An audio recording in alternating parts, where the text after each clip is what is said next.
मुझे सदर जमहूरिया के खुतबे पर बोलने का मौका दिया। सर, मैं हस्बे आदत और हस्बे रिवायत उसकी मुखालिफत में खड़ा हूं और सदर जमहूरिया के खुतबे को अगर आप देखेंगे सर, तो उसमें पूरे खुतबे में लफ्ज मुसलमान तो छोड़िए, लफ्ज अक़लियत भी इस्तेमाल नहीं हुआ है। और मैं बड़ी जिम्मेदारी के साथ आपके सामने अर्ज कर रहा हूं कि भारत में 14% मुसलमान जो आबादी के लिहाज से 17 करोड़ आते हैं, वो आज पिछले 10 साल में नरेंद्र मोदी की सरकार में अपने आप को एक गैर यकीनी कैफियत में पाते हैं। अपने सोचते हैं कि हमारी शनाख्त को खतरा है, हमारे वजूद को खतरा है।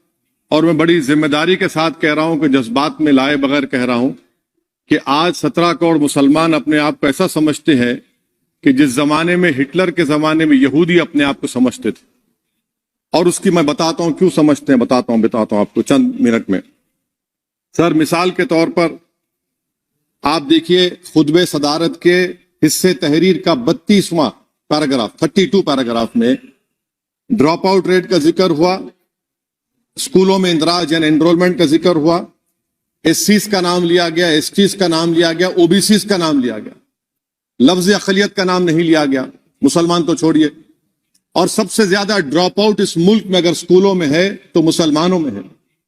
सबसे कम एनरोलमेंट अगर है तो मुसलमानों में, हायर एजुकेशन में। गवर्नमेंट का डेटा है सर कि मुसलमानों का जो स्टूडेंट ड्रॉप आउट है वो 14.42 से क्लास 1 से शुरू होता और वो क्लास 6 और 8 को पहुंचे अब तक वो 10.76 को पहुंचता है। ये गवर्नमेंट का डेटा है। यानी क्लास 1 से क्लास 6 से 8 तक ये हाल है। आपने क्या किया सर इस बजट में? प्री मैट्रिक स्कॉलरशिप को सिर्फ 9th क्लास तक महदूद कर दिया और इसमें आपने पैसे कम कर दिए प्री मैट्रिक स्कॉलरशिप में। और सर 2022-23 का बजट आप देखिए, 5026 करोड़ रुपए दिए गए थे, जिसमें से सिर्फ 663 करोड़ इस्तेमाल हुए। अब आप आ जाइए सर, AISHE का डेटा है कि हायर एजुकेशन में मुसलमानों का 8.5 ड्रॉप आउट रेट हुआ है। 2020-21 में गवर्नमेंट का डेटा बता रहा है कि 1,80,000 मुसलमान हायर एजुकेशन में नहीं है। प्री मैट्रिक स्कॉलरशिप को आपने 423 करोड़ था, उसको आपने इस साल 326 कर दिया। मौलाना आजाद फेलोशिप को 45 करोड़ कर दिया। MCM जो 44 करोड़ था 33 करोड़ कर दिया। बताइए, जो सबसे ज्यादा जिसका कम्युनिटी का ड्रॉप आउट रेट है और जो हायर एजुकेशन नहीं, उससे आप ये बर्ताव करते हैं। सर, दूसरी बात यह है कि हम ये देख रहे हैं कि 10 साल में इस सरकार में कोई हद नहीं छोड़ी है गलत हुक्मरानी की, नफरतों को भड़काने की, कोई हद नहीं छोड़ी गलत फहमियों को फैलाने की, और कोई हद नहीं छोड़ी इस मुल्क के अवाम नास को तर्क करने की। इस 10 साल में हमने क्या देखा सर? जमहूरियत हमारे वतन अजीज की को बचाना बहुत जरूरी है। ये गरीबों के लिए और कमजोरों की एक बहुत बड़ी ताकत है। मगर 10 साल में, 9.5 साल में क्या हुआ? सिर्फ एक शख्स को मजबूत कर दिया गया, एक मजहब को मजबूत कर दिया गया, एक आइडियोलॉजी, एक नजरिए को मजबूत कर दिया गया, एक शनाख्त को, सब शनाख्त के आगे दूसरी शनाख्तों को मिटाने की कोशिश की गई, एक जबान को मजबूत कर दिया गया। तो हमारी जमहूरियत तो खोखली हो चुकी है। और सर, कोई भी हुकूमत और पार्टी सिर्फ जबर और इस्तेसाल पर कायम नहीं रह सकती है सर।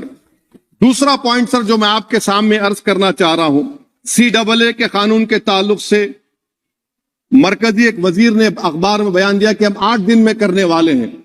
आप 8 दिन में करेंगे, 8 दिन में एहतजाज शुरू होगा मुल्क के कोने कोने में।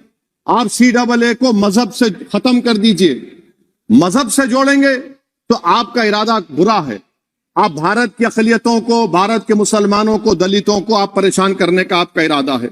सर, दूसरी बात यह है कि CAA के खिलाफ क्यों हम है? क्योंकि सीमांचल के मुसलमान को आप बांग्लादेशी कहते हैं, कोई मिनिस्टर मुझे कहता है कि घुसपैठी है, रोहिंग्या है, तो CAA को मजहब से जोड़ना गलत था, उसको निकालिए। मगर हमारे देश के प्रधानमंत्री सर, वतन अजीज के वजीर आजम, मैं बड़ी जिम्मेदारी के साथ कह रहा हूं कि मैं अपने बचपने में जब हिस्ट्री पढ़ता था तो मैंने एक स्टैचू की फोटो देखी थी, प्रीस्ट किंग ऑफ मोहनजोदारो। ऐसा लगता है कि वैसा ही लग रहा है कि प्रधानमंत्री नहीं है बल्कि पुजारी सम्राट बन चुके हैं वो। और मैं क्यों कह रहा हूं कि हमारे सदर जमहूरिया ने कहा था कि 22 जनवरी एक तारीखी दिन है, बिल्कुल तारीखी दिन है।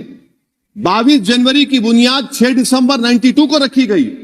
22 जनवरी की बुनियाद 86 में ताले खोलकर रखी गई। 22 जनवरी की बुनियाद GB पंत ने रखी थी, इसीलिए तारीखी दिन है। और तारीखी दिन इसलिए भी है कि सर इसी ऐवान में 16 दिसंबर 1992 को हमने रेजोल्यूशन पास किया था। आप बताइए कि आज इस मुल्क में चाहे कोई सेकुलर पार्टी का हो या जो भी हो, माने सब सेकुलर है, बुरा मैं हूं, किसी में हिम्मत नहीं है कि 6 दिसंबर की बात की जाए। और वो तारीखी दिन इसलिए भी है सर, इंसाफ करने वालों में एक NCLT के चेयरमैन, एक गवर्नर और एक नामजद शुदा रुकने पार्लियामेंट बैठे हुए थे। अब आप बताइए मेरे पास बचा क्या है? बचा यह है कि आर्टिकल 32 बचा है जिसको बाबा साहब अम्बेडकर ने दिया। आज मुल्क के 17 करोड़ मुसलमान भारत के वजीर आजम पर एतमाद भरोसा नहीं करते, बिल्कुल नहीं करते, बता रहा हूं, खुल के कह रहा हूं।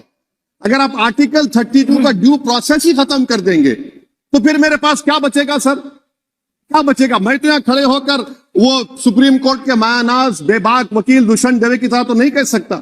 मुझे आज भी रूल ऑफ लॉ में भरोसा है, मुझे आज भी कानून पर, संविधान पर भरोसा है, मगर ड्यू प्रोसेस तो फॉलो होना चाहिए। ड्यू प्रोसेस फॉलो नहीं हो रहा। एक तारीखी दिन 22 जनवरी था, एक तारीखी दिन 31 जनवरी था। सर रात के अंधेरे में अपील किए बगैर आप आरे लेकर रास्ता खोल देते हैं। क्या पैगाम दे रहे हैं सर? 600 साल की मेहरौली की मस्जिद को बगैर को नोटिस दिए आपने डिमोलिश कर दिया। मैं जिम्मेदारी के साथ कह रहा हूं कि भारत के प्रधानमंत्री और उनकी सरकार भारत के मुसलमानों से उनकी शनाख्त को छीनना चाहते हैं। ख्वाजा अजमेरी के आस्थाने पर चादर बिछाइए, मगर आप जो चादर मुझसे छीनना चाह रहे हैं, मेरी मस्जिद है, आप हर मस्जिद को छीनना चाहते हैं। आप बताइए 17 करोड़ मुसलमानों को क्या पैगाम दे रहे हैं आप कि आप हर मस्जिद को छीन लेंगे मुझसे? फिर मेरा वजूद किस माने रखता है? मेरा शनाख्त क्या माने रखता है? रूल ऑफ लॉ क्या माने? अच्छा 1991 के प्लेसेस ऑफ वर्शिप एक्ट पर क्यों नहीं बोलते आप लोग? आप उस पर कायम है नहीं है। आप 500 साल की बात करते, मैं आपसे कहता हूं भाई 500 साल पे मत जाइए, बौद्ध पे जाइए, जैनिज्म पे जाइए, शैविज्म पे जाइए, कहां रुकेंगे?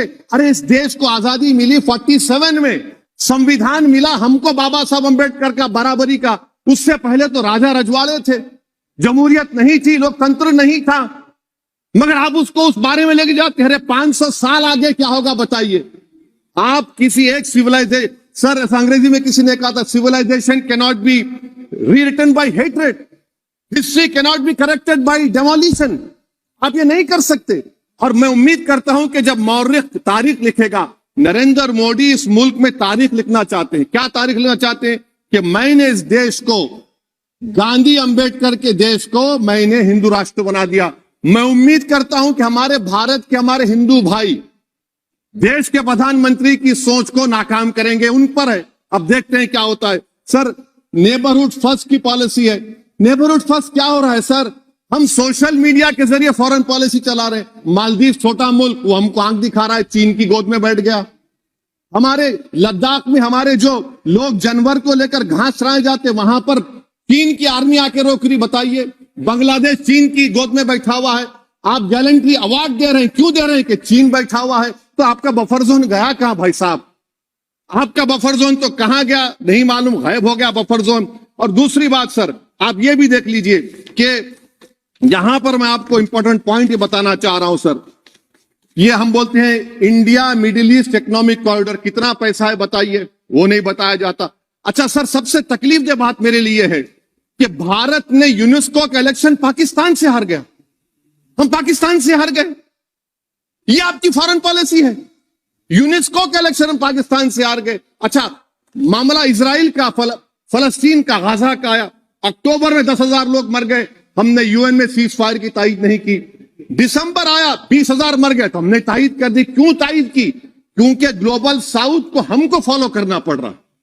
भारत ग्लोबल साउथ को फॉलो कर रहे, मेरे लिए तकलीफदेह बात है। यह आपकी नाकामी का बहुत बड़ा सबूत है। इसीलिए हम बता रहे हैं कि यह सरकार की बहुत से नाकाम। अच्छा, अलीगढ़ मुस्लिम यूनिवर्सिटी, आखिरी पॉइंट, अलीगढ़ मुस्लिम यूनिवर्सिटी। सर, आप उत्तर प्रदेश से आते हैं। सर, 81 में एक्ट पास हुआ। हमारा लॉ ऑफिसर कोर्ट में कहता है कि मैं पार्लियामेंट के एक्ट को नहीं मानता। कैसे नहीं मानते सर?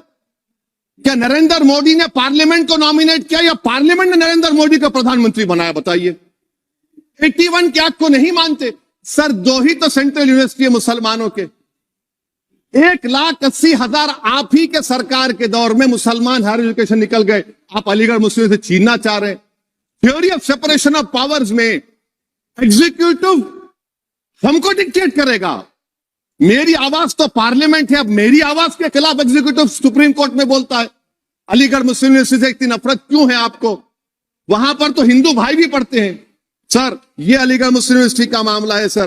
तो मैं आपसे इस बात पर, इस शेर पर अपनी बात को खत्म कर रहा हूं सर। आप भी उर्दू दां हैं जी। मसीहाओं को जब भी आवाज दी है, अहमद फराज का शेर है जी जी, मसीहाओं को जब भी आवाज दी है पलट कर आ गए हर बार कातिल। मसीहाओं को जब भी आवाज दी है पलट कर आ गए हर बार कातिल। वहां क्या दाद खाही क्या गवाही, वहां क्या दाद खाही क्या गवाही, जहां हो मुंसिफों के यार कातिल। सर, मैं फिर से हुकूमत से मुतालबा करता हूं कि अल्पसंख्यक समाज के बजट के स्कॉलरशिप को आप डिमांड ड्रिवन करिए। भारत के प्रधानमंत्री, प्रधान सेवक रहिए। आप कोई प्रीस किंग मत बन जाइए। आप जीतेंगे, कौन जीतेंगे देश तय करेगा। मगर याद रखिए, 17 करोड़ मुसलमान आज गम और गुस्से में हैं और इस बात को महसूस कर रहे हैं, इस बात को महसूस कर रहे हैं कि प्रधानमंत्री को हम नोट नहीं दिए मगर हमारा प्रधानमंत्री है। आखिर ये प्रधानमंत्री 17 करोड़ मुसलमानों की उनकी शनाख्त को कैसे मिटा रहे हैं, कैसे उनको आप मार्जिनलाइज कर रहे हैं। इसीलिए सर, मैं उम्मीद करता हूं कि हमारे सेकुलरिज्म जो है वो, मैं पॉलिटिकल सेकुलरिज्म कभी नहीं माना, जो सेकुलरिज्म संविधान में लिखा गया उसकी हिफाजत करेंगे। मुल्क अहम है। वरना याद रखिए, आप चुनाव जीते या हारे, मगर अगर आप 17 करोड़ एक जनता को आप गैर यकीनी कैफियत पैदा कर देंगे, ये देश के हित में नहीं होगा। बल्कि हम तो उम्मीद कर रहे हैं कि ड्यू प्रोसेस अदालत फॉलो करेगी। अदालत अगर एक तरफा फैसले करेगी तो गलत होगा। सर, बहुत बहुत शुक्रिया।